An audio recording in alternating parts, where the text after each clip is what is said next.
Yes, and I'm in. Holy shit, what a great week I've just had. It's almost taken me by surprise, like what a good time I've just had over the last sort of 6 or 7 days. Last time I was talking, I was basically talking about how great the town of Baños is in Ecuador, and how kind of, not underprepared, just like hadn't really done any research about what to expect in Ecuador. And I've really been blown away by the stuff I've done over the last week or so, which has mostly been involved doing absolutely heaps of like hiking and walking. To quickly follow on, I spent a couple more days in Baños after I filmed the last vlog. The main thing I did was do a hike up to, a short but very steep hike up to a sort of church cross that looks right back down over the town. You can check this out. Made it to the top of the viewpoint over Baños. Caught my breath this time before doing a little blog. There's a church there, which you can see from the town, and this is the view. Decent, to say the least. Yeah. And that there is the bridge I jumped off.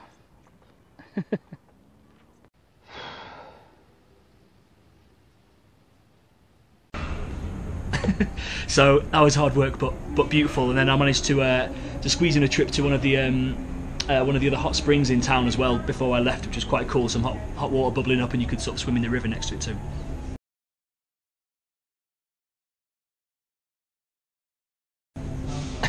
I was at the top of that hill, meeting like a little lad who must have been under 2, just carrying a massive machete with his mum. I asked him if I could take a photo.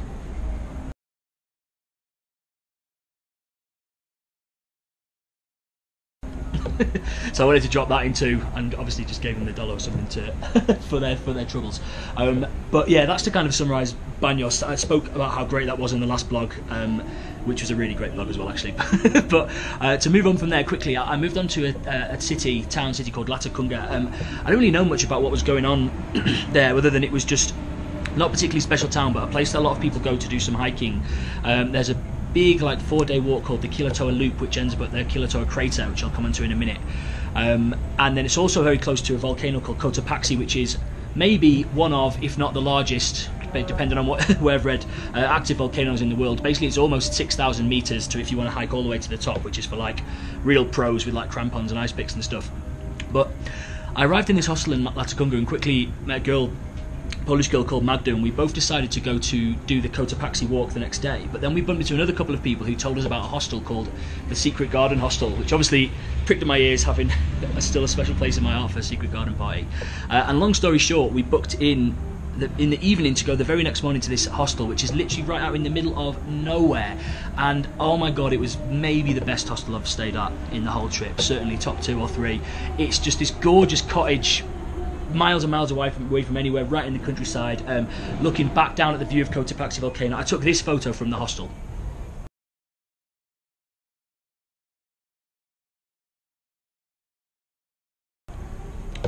So that's absolutely gorgeous. I don't know if I've got anything else that's going to do the inside of the hostel justice, but you can have a quick look at this if I have.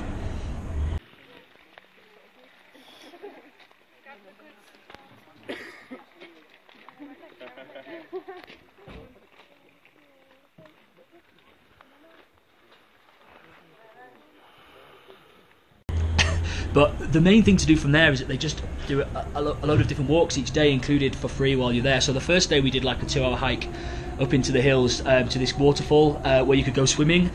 It was absolutely freezing. The hostel itself is at like 3,400 meters, and uphill further to the waterfall. Jumped in. Here's a couple of bit of footage of the GoPro. It was not many people went in, but I managed to man up and do it. This is so fucking cold.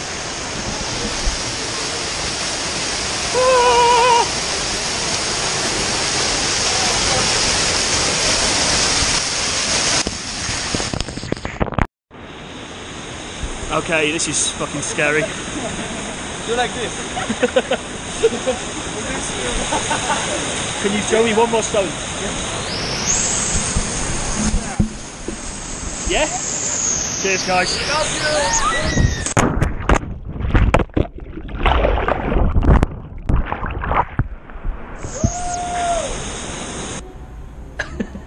So yeah, that was brilliant.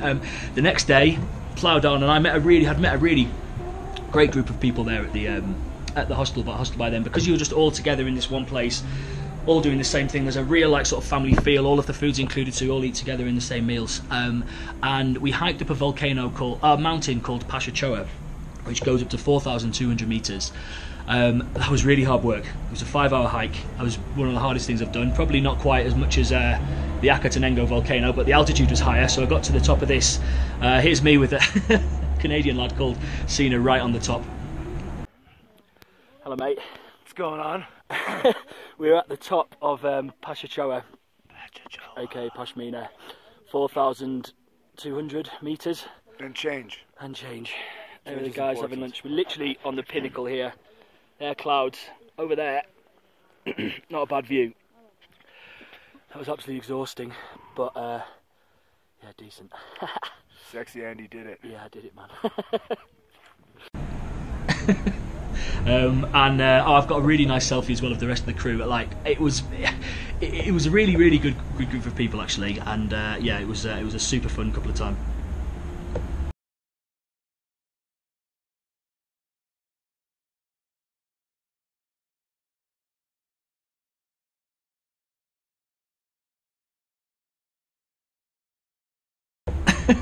So, following on from that, the next day we got around to actually doing the actual Cotopaxi volcano. So, as I mentioned, you can go. Some people can hike right to the top, but there's also like a fairly challenging, not super long, but steep hike that you can do, which goes up to the refuge, which is a building that's like 4,800 meters. Basically, like walking on the moon. And then from there, another couple of 100 meters up to the glacier. So we got right up to the snow, over 5,000 meters, certainly for the first time in my life. I've got, I mean, there's the photos and videos. I'm going to just have a look at some of this, whatever it is. I'll find something, hopefully does it a bit of justice. We made it, over 5k. Guys, give us a wave. Oh, I know, sorry. Yay! Oh. Another mountain conquered! I thought you guys were up there. What a view.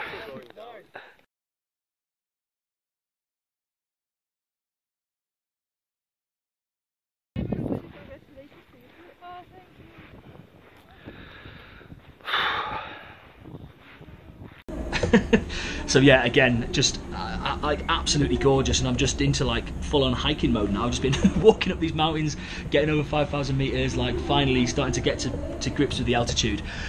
Another thing, when we finished doing that hike, you can actually basically rent a mountain bike and then just bomb it all the way back down, like not from the glacier but from halfway down, like all the way. So then went on a pretty crazy sort of downhill mountain bike ride.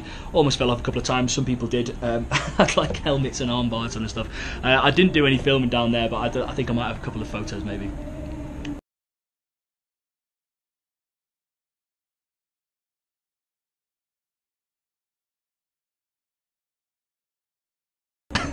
But either way, that was a whole load of fun.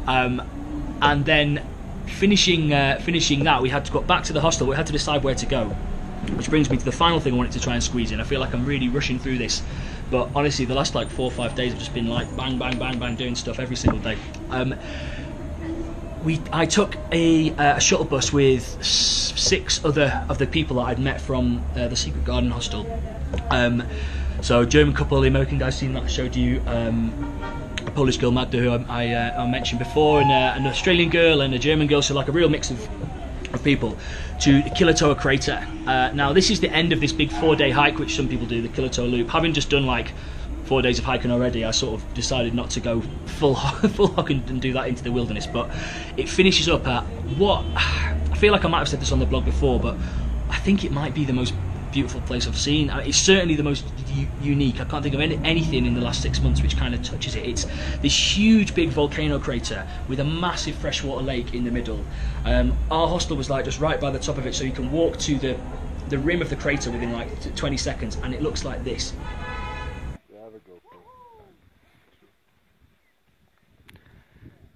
Beautiful.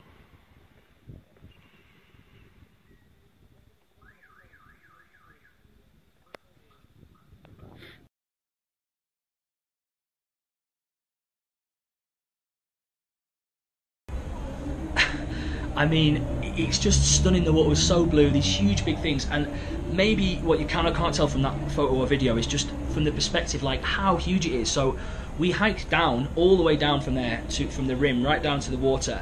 That took like half an hour, and then to hike back up is so steep. We did it back up in just under an hour after we chilled at the bottom for an hour or two, taking many photos.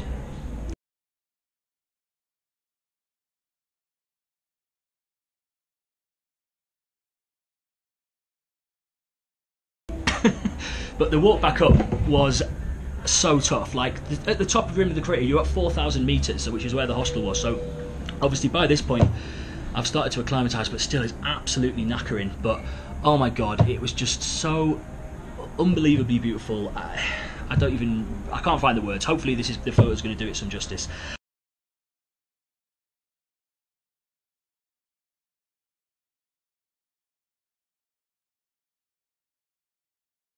I really rattled through that, and actually probably a little bit shorter than normal because I felt like I had so much to squeeze in. I'm in Quito now, on the roof of my hostel in the little smoking area, which, as with a couple of before, this is not the most beautiful setting to talk about, the most beautiful places I was yesterday. However, I hope it does it justice, as I said, and yeah, that's everything I wanted to squeeze in today. As of yesterday, I've made it up to 50 on the Traveller's 10. Coldplay, maybe a bit depressingly, have moved up into second spot with they're only the only other artist alongside Michael Jackson to have 5 different songs, but Bon Iver's still leading. As always, feel free to get stuck in or join in with the 10 if you want. And either way, thanks for watching, and speak to you soon. Hit me up with a message anytime. I mean, how do we even describe it? Guys, what do you reckon? It's a lot of green and blue. It's really great. It's really great. Andy is great too. I am really good, yes, thanks dear.